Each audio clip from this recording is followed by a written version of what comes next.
إلا الله وحده لا شريك له ونشهد أن محمدا عبده ورسوله. اللهم صل وسلم على سيدنا محمد وعلى آل سيدنا محمد كما صليت وسلمت على سيدنا إبراهيم وعلى آل سيدنا إبراهيم، وبارك على سيدنا محمد وعلى آل سيدنا محمد كما باركت على سيدنا إبراهيم وعلى آل سيدنا إبراهيم في العالمين إنك حميد مجيد. يا أيها الناس اتقوا ربكم إن زلزلة الساعة شيء عظيم. قال الله تعالى في القرآن الكريم: يا أيها الذين آمنوا اتقوا الله حق تقاته ولا تموتن إلا وأنتم مسلمون واعتصموا بحبل الله جميعا ولا تفرقوا واذكروا نعمة الله عليكم إذ كنتم أعداء فألف بين قلوبكم فأصبحتم بنعمته إخوانا وكنتم على شفا حفرة من النار فأنقذكم منها كذلك يبين الله لكم آياته لعلكم تهتدون. Alhamdulillah. I advise myself here, first and foremost, and then all of you, to have taqwa of Allah, to obey Him consistently and constantly, to remember Him often, and to thank Him for every blessing that He has bestowed upon us, whether we have asked for it or not. Allah in the Quran, in Surah Al-Imran, verses 102 and 3, says, O believers, be mindful of Allah in the way He deserves, and do not die except in a state of full submission to Him. And hold firmly together to the rope of Allah, and do not be divided. Remember Allah's favor upon you when you were enemies, and then He united your hearts, so you, by His grace, became brothers. And you were at the brink of a fiery pit, and He saved you from it. This is how Allah makes His revelations clear to you, so that you may be rightly guided. Taqwa is a command from Allah, something He has ordered us to engage in. He commanded the nations before us with the same instruction as well. And this command is not something for Allah's benefit. He does not benefit or gain or grow richer from our engaging in taqwa. Rather, the benefit is entirely for us. Every good you find in this life comes through taqwa, and every evil you may encounter is avoided and deflected through taqwa. And it is through taqwa that we find peace amidst the noise of this world and all of its distractions. And it's also through taqwa that hearts become focused on Allah, and the hereafter becomes our primary focus rather than all of the worldly concerns. The blessings and fruits of taqwa are impossible to enumerate. We will never find enough time to count everything. But Allah mentions many of the great benefits of taqwa in the Quran. Of the fruits of taqwa, one of the ones He mentions is that for the person with taqwa, Allah is with you. He is there to support you in your times of difficulty and remove any challenges you may face in your path. And we think, who is there to really harm you if Allah is with you? Who can benefit you if Allah decrees otherwise? But for the person with taqwa, any challenge you face, any opposition you face, anyone in your way, anyone trying to stand against you or hold you back, whether it be in your worldly or religious affairs, Allah will suffice you. And if you have taqwa and you have Allah with you, then who else do you need to ask for anything? Whether it's something that's an immediate need or Jannah. Like, there's nothing that is limited when it comes to asking Allah. There's no limitation to His generosity and what He can grant you. The second benefit, the second fruit of taqwa, is that the person with taqwa will be granted al-furqan, which is discernment between truth and falsehood. And this is also discernment between confusion and clarity. For the person with taqwa, decision-making becomes easier. In times of confusion or decision-making, or things where the answer might not be so clear, Allah takes that person from confusion into clarity, whereas otherwise they might have struggled in finding the right course of action. So we can think about how nowadays people struggle with perhaps marriage or job decisions, or where am I going to move, where am I going to live, how am I going to raise my children, or how am I going to navigate this world with all of its new and ever-changing circumstances. There's things on social media, what am I hearing, what am I seeing, how do I navigate all of this, how do I find guidance, how do I move forward? That's where taqwa comes into play. The third benefit mentioned is safety from the hellfire and entrance into Jannah for the person of taqwa. And it's interesting here because Allah has obligated taqwa upon us. And taqwa, as we will see later, involves obeying Allah inwardly and outwardly. Allah and does so sincerely, that by completing these actions, Jannah is guaranteed. So by obligating taqwa, by obligating obedience to Allah, it's as if Jannah becomes obligated to you. By doing what you've been told to do, paradise is a guaranteed result. There is no guessing that if I did good, am I going to turn out in a good state later on? But we know for a fact that the promise is certain, that promise has been made, and Allah does not break His promises, that if you're a person of taqwa, if you do what you've been commanded to do, then the ultimate abode is waiting for you. The next benefit listed is unexpected provision and ways out of difficulty. We've seen, especially within recent history with COVID and things like it, that it's very possible for a person who had their career and their life figured out, for all of it to just fall apart. For things that the salary that you thought was guaranteed, that the job that you thought was perfect, that was going to keep you there, whether you had a pension or something like it, that just because it was there doesn't mean it's guaranteed to stay. And so in times where we fall short and things don't work out in our favor, where perhaps a person cannot earn a living or they're hurt in some capacity, that provision can come from sources that are unexpected, from ways that are unexpected, from places and people you cannot predict. And this is all from Allah. That person of taqwa, even when faced with difficult circumstances like this, where their livelihood is not guaranteed, where it's not clear to them, they can still find provision. And other circumstances we can think of similar to that, where a person may lose their livelihood, or they may be faced with a different circumstance that they don't know how to deal with. They could have a birth of a child that they weren't anticipating, and maybe things aren't looking like they'll have enough money to take care of it, but that provision can come from Allah, and we know that for a fact. And the last benefit here listed is that the person of taqwa will be honored in this world. And this is such a beautiful point, because for a lot of people, especially for us here living in the West, in a place that's not Muslim, in a place that's not dominated by Islam, where Islamic habits and ideals are not the norm, it can become very easy to convince ourselves that by obeying Allah, we are hurting ourselves. That by obeying Allah, you might take yourself, you might put yourself in a position where you're not going to be in favor with your boss, or the people around you, or your friends, or your colleagues, your co-workers, your classmates. People who on the surface look like they might be able to help you, might be able to give you more and help you advance in whatever you're looking towards. But rather we know that for a fact that the person who obeys Allah and does so sincerely with taqwa will be honored in this world and the next, even more so.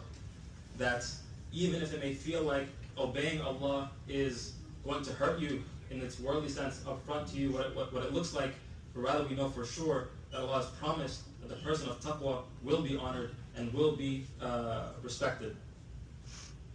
So now that we've listed and understood the value of taqwa, what it provides, and its benefits, and why we should pursue it as an end goal, we must understand the meaning of taqwa, so that way we can properly pursue it. The essence of taqwa, to put it simply, is to act upon Allah's commands and avoid His prohibitions outwardly and inwardly, while in a state of recognizing how great He is and being in a state of fear and awe of Him. When we say obeying Allah's commands outwardly, it means following the Sharia, learning what is halal and haram, and what is recommended and disliked, and acting accordingly based on what we've learned. And that's more easy, that's more common. We understand this much easier. It's what people seem to focus on more so. But what's more neglected is the internal side. As we said, the definition is obeying Allah's commands and avoiding His prohibitions outwardly and inwardly. So it's not limited to the bodily functions. It's not limited to where you go and what you do, who you speak to, and how you do things. But rather, it's the internal obedience that matters, and probably even more so because that's the level of sin that is often harder to notice and harder to remove.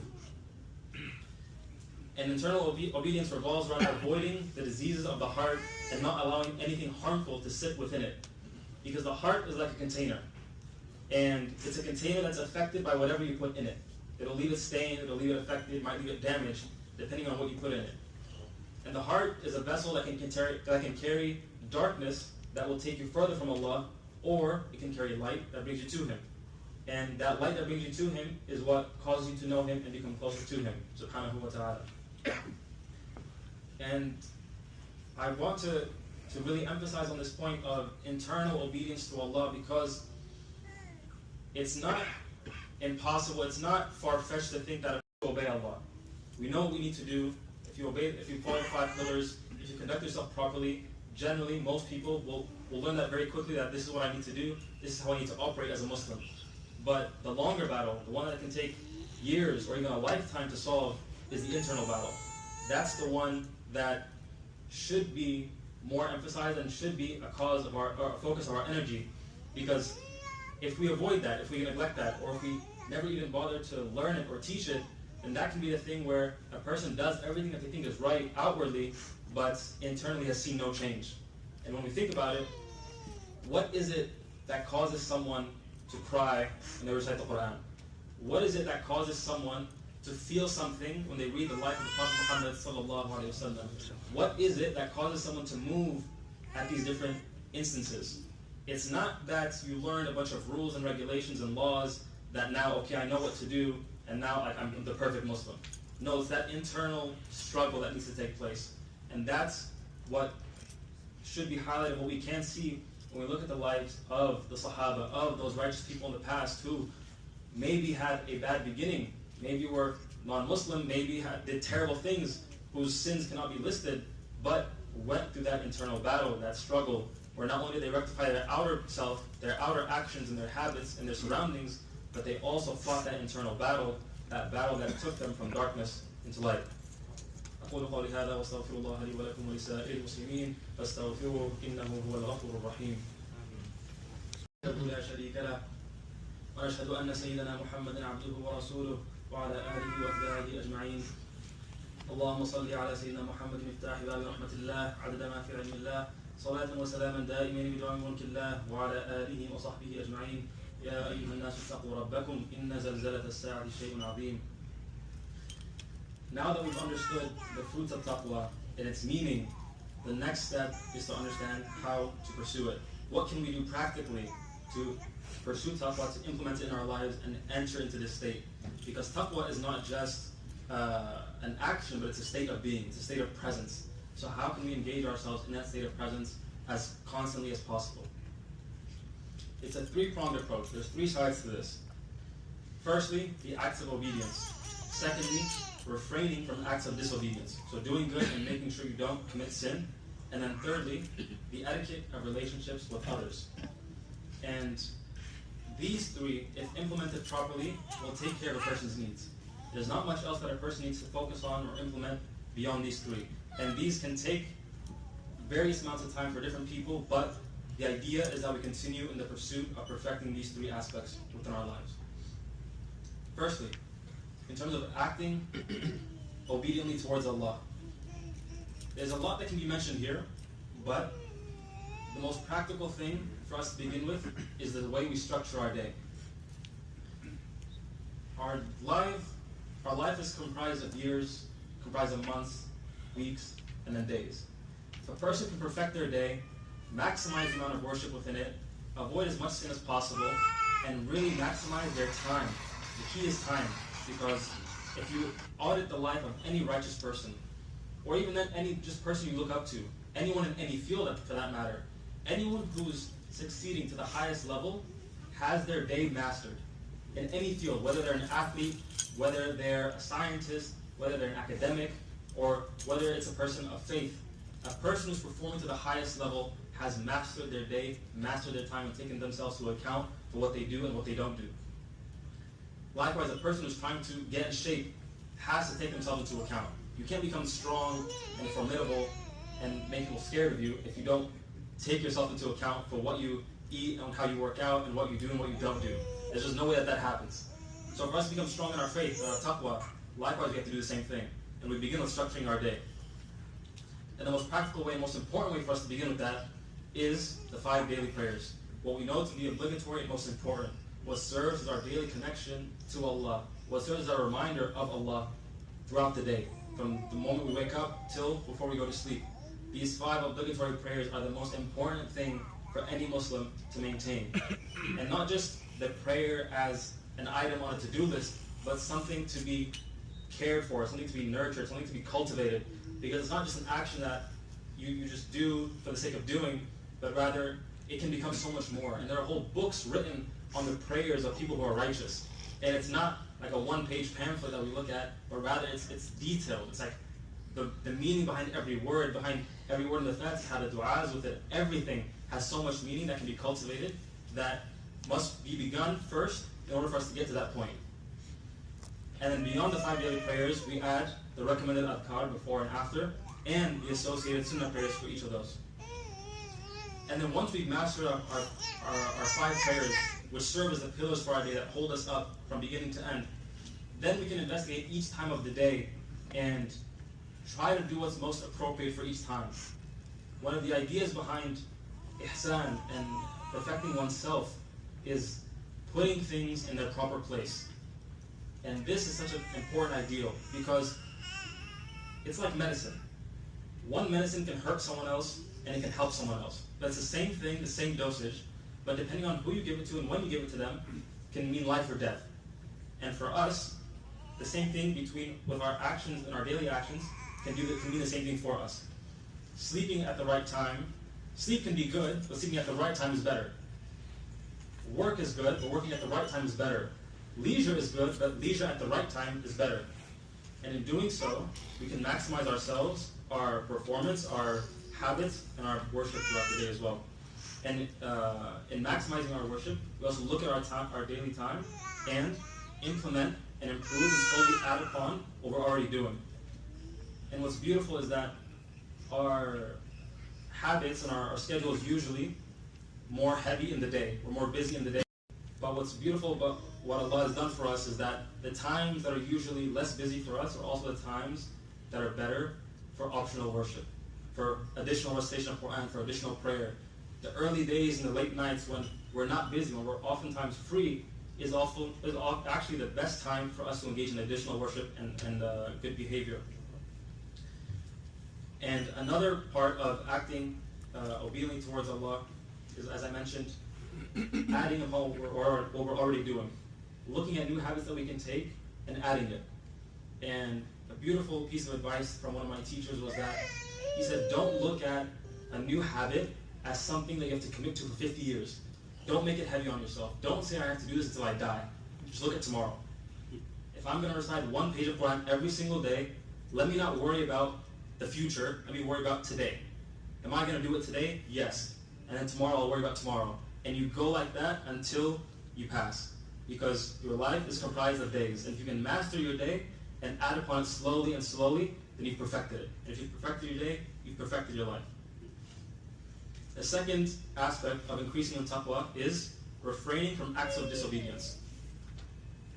Nowadays, due to how widespread sin and vice has become, not only do we have to take measures to avoid the sin, we have to take measures to avoid the trigger of that sin. And every one of our desires, whether good or bad, is connected to other things. They're connected to people, to places, to times, to emotions. And so when we look at the sins that we might engage in, the vice that we might have, part of eliminating that sin or vice is looking at the trigger. So is it a certain place that encourages you to sin? Is it certain people you spend time with? Is it certain times of the day where you're not busy, maybe you have idle time that you find yourself wasting? Or is it certain emotions that you may feel that you may need to handle so you can separate yourself from the sin?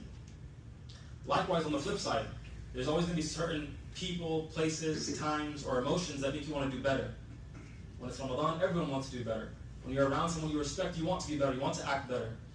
Likewise, we can use those things, those different catalysts that make us want to be better, and use that as a means of helping ourselves to do better. By surrounding ourselves with those people who make us want to be better. By being in those places that make you want to be better and make you act better. So now that we've covered the acts of obedience and refraining from sin, we want to cover the different types of sin. We have the sins of the limbs and the sins of the heart. And again, this goes back to the meaning of taqwa, where you want to obey Allah inwardly and outwardly, covering both dimensions of your entire being. Of the sins of the limbs, you have multiple. We have the means of consumption, the eyes, the ears, and the stomach. The eyes and the ears are obvious, avoiding what has been prohibited for us to consume, not looking what we've been prohibited to look at, not listening to what we've been prohibited to listen to. But the stomach is where it gets more interesting, because it's not just about eating halal, but it's also going one step before that and ensuring that our incomes are halal, so that all the food and means of consumption that we purchase are halal from their origin. So by rectifying our incomes, our careers, and then buying halal food from that, then the person is fully nourished from a halal source. And this is one of the first steps to a person traveling that path to Allah, to improving themselves and rectifying themselves.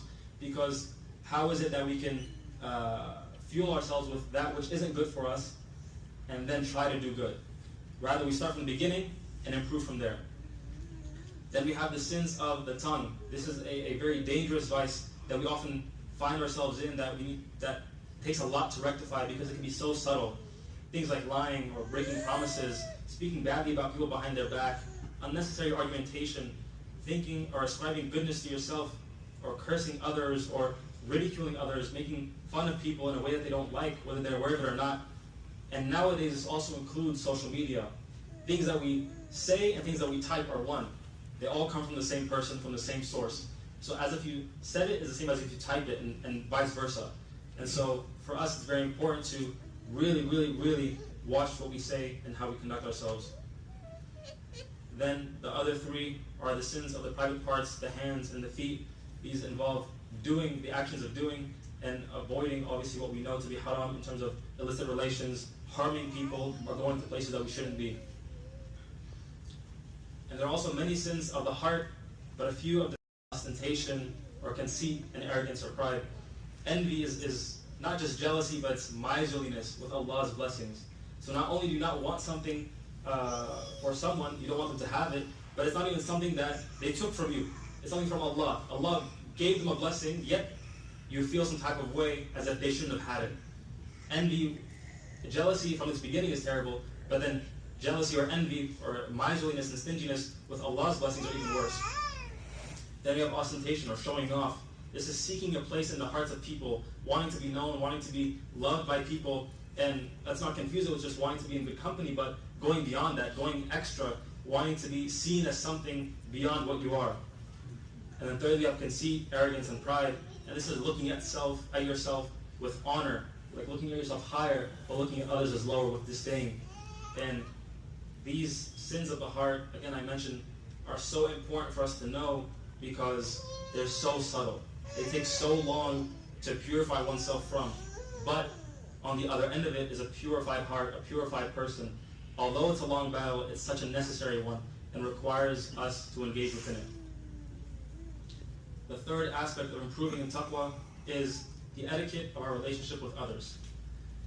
As mentioned earlier, etiquette is so important because as humans, we are social creatures. We need to be around other people to be healthy. Not just to be happy, but to be healthy.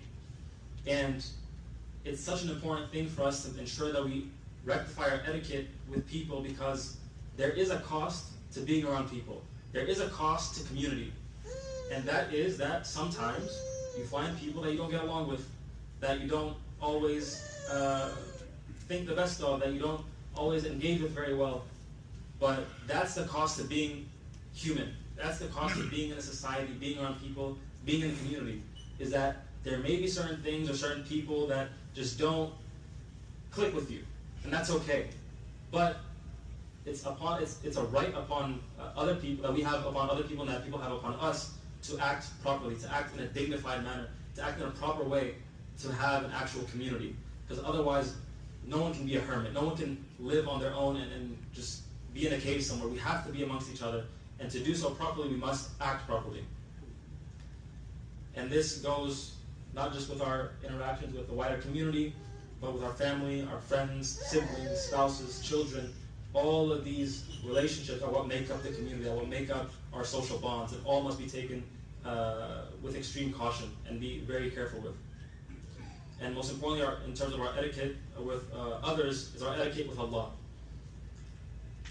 As part of taqwa, we must have reverence and fear and awe and respect for Allah. And so that goes into our etiquette with Him. That our conduct, our outward conduct, must match that inner state.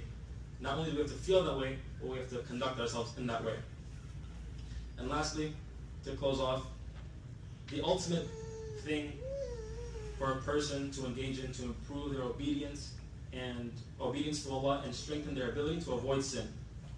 And this is done primarily through increasing one's state of consciousness of Allah's presence. Taqwa is a state of being more than it is a state of action. It's not a thing you do, it's a state that you're in. And a person can have fear of Allah and cry when the punishments of the hellfire are mentioned, but then still turn around and go commit sin. This isn't because they didn't fear, they did fear, but they became in a state of absent-mindedness and heedlessness. And so for us to improve in our ability to obey Allah and avoid His prohibition, it's to become more aware of Him in every moment, in our waking and even in our sleeping. To remember Allah in all states. And for us to remember that Allah is with me, Allah sees me, Allah hears me. And lastly, to always also remain grateful to Allah for what He's given us and to ask Him for a good ending. اللهم صل وسلم على سيدنا محمد وعلى آل سيدنا محمد كما صليت وسلمت على سيدنا إبراهيم وعلى آل سيدنا إبراهيم وبارك على سيدنا محمد وعلى آل سيدنا محمد كما باركت على سيدنا إبراهيم وعلى آل سيدنا إبراهيم في العالمين إنك حميد مجيد. وارض اللهم عن خلفائه الراشدين وعن أزواجه أمهات المؤمنين وعن سائر الصحابة أجمعين وعن المؤمنين والمؤمنات وعن جمعنا هذا برحمتك يا أرحم الراحمين. اللهم اجعل جمعنا هذا جمعا مرحوما واجعل تفرقنا من بعده تفرقا معصوما ولا تدع فينا ولا معنا شقيا ولا محروما. اللهم اعز الإسلام واهد المسلمين إلى الحق. ربنا آتنا في الدنيا حسنة وفي الآخرة حسنة وقنا عذاب النار. وقم الصلاة.